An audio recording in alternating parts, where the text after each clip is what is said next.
بسم اللہ الرحمن الرحیم۔ السلام علیکم ورحمۃ اللہ وبرکاتہ۔ آن لائن عربی لکھنا، پڑھنا، بولنا اور ترجمہ کرنا سیکھیں ہماری یوٹیوب چینل سے۔ جو نئے ہیں وہ چینل کو سبسکرائب کر لیں اور بیل آئیکن پریس کریں تاکہ ہمارے تمام ویڈیوز آپ کو ملتے رہیں۔ اس سے پہلے سبق میں ہم نے بتایا تھا کہ بادشاہ نے کیا خواب دیکھا ہے اور اس خواب کی تعبیر کس نے بتائی اور وہ تعبیر کیا تھی۔ اس سبق میں یہ ہے کہ جب بادشاہ نے خواب کی تعبیر سنی تو وہ بہت خوش ہوا اور اس نے سوال کیا کہ یہ کون شخص ہے جس نے ہمیں نصیحت کی ہے، ہماری رہنمائی کی ہے اور ہمیں ہمارے خواب کی تعبیر بتائی ہے۔ اور ان کو بادشاہ کو جو ہے ان سے ملاقات کا شوق پیدا ہوا تو انہوں نے ان کو بلوایا۔ یہ ہے اس سبق کا خلاصہ۔ الملک یرسل الی یوسف، بادشاہ نے یوسف علیہ السلام کو بلایا۔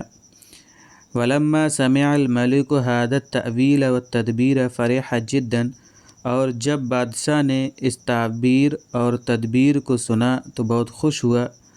وقال، اور اس نے کہا، من صاحب هذا التأویل، یہ تعبیر بتانے والا شخص کون ہے؟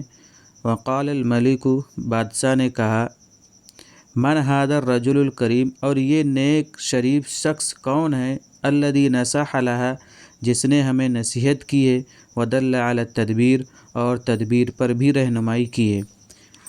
قال الساقی، ساقی نے کہا، یعنی جو بادشاہ کا پلانے والا تھا، ھذا یوسف الصدیق، یہ سچی یوسف ہیں، وہو الذی اخبر، اور یہ وہی ہیں جنہوں نے بتایا تھا، انی ساکون ساقیا، کہ میں ساقی ہوں، ان قریب ساقی ہوں گا، لسیدی، اپنے آقا بادشاہ کا۔ واشتاق الملک، بادشاہ الی لقاء یوسف، بادشاہ یوسف علیہ السلام سے ملاقات کا مشتاق ہوا، یعنی یوسف علیہ السلام سے ملنے کا شوق پیدا ہوا۔ وارسل الی یوسف، اور اس نے یوسف علیہ السلام کو بلا بھیجا۔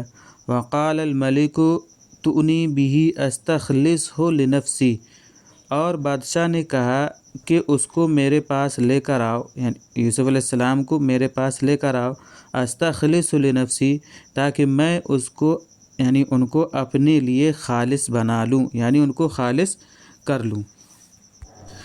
ارسل یرسل ارسالا، الاصل کے ساتھ بلا بھیجنا۔ اشتاق یشتاق، اشتیاقاً معنی شوق پیدا ہونا۔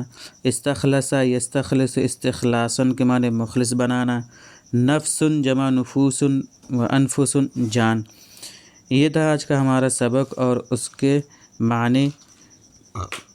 امید ہے کہ آپ حضرات ان کو دیکھ بھی رہے ہوں گے اور ترجمہ کرنا سیکھ بھی رہے ہوں گے، اور ان کے معنی آپ اپنی ڈائری میں نوٹ بھی کر رہے ہوں گے، اور جو نہیں کر رہے ہیں تو وہ اپنے معنی، اس کے معنی جو ہے ایک ڈائری میں نوٹ کرتے جائیں تاکہ ہمارے آئندہ کام آئیں اور اس کا ترجمہ کرنا ہمارے لیے آسان ہو جائے۔